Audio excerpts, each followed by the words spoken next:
Belarus has been taking delivery of Russian tactical nuclear weapons, the first time since the collapse of the Soviet Union that Russia has deployed nukes outside of the country.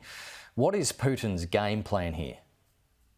Well, it's hard to know. I think it really does come down to rattling nuclear sabres to try and intimidate NATO and the EU into backing down its support for Ukraine at a critical point when Ukraine is undertaking counteroffensive operations. Those counteroffensive operations are not going to be swift. They're going to be prolonged. They're going to be challenging for the Ukrainians. They're going to take losses, as we've already seen. And so the Russians are going to try and use nuclear threats, implicit and explicit, to try and intimidate the West into backing off from supporting Ukraine. And if the West were to blink, then that could turn the tide in favor of the Russians. So what we have to do is make sure we don't blink. We have to maintain our support for the Ukrainians. Those nuclear weapons, I think, are clearly a threat to NATO. In a real crisis, in a really dangerous situation, would Putin try to use them? Potentially.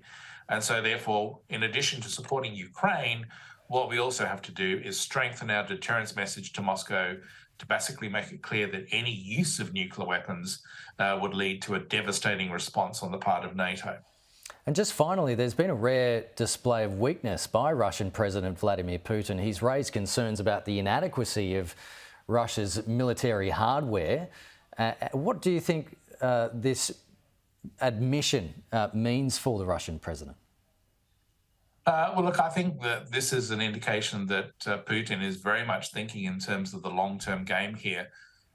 He's thinking in terms of how to stretch this out in Ukraine to the point whereby Western support does fade away.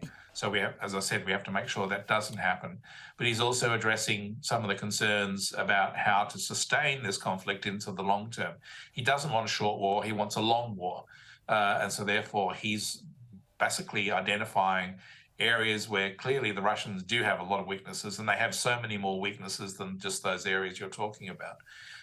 But he's identifying those areas that need to be addressed quickly in order to ensure that Russia can drag this out to the point whereby, as Putin is hoping, the West does lose support for Ukraine, and then Russia can have a chance of winning. We have to prevent that from happening at all costs.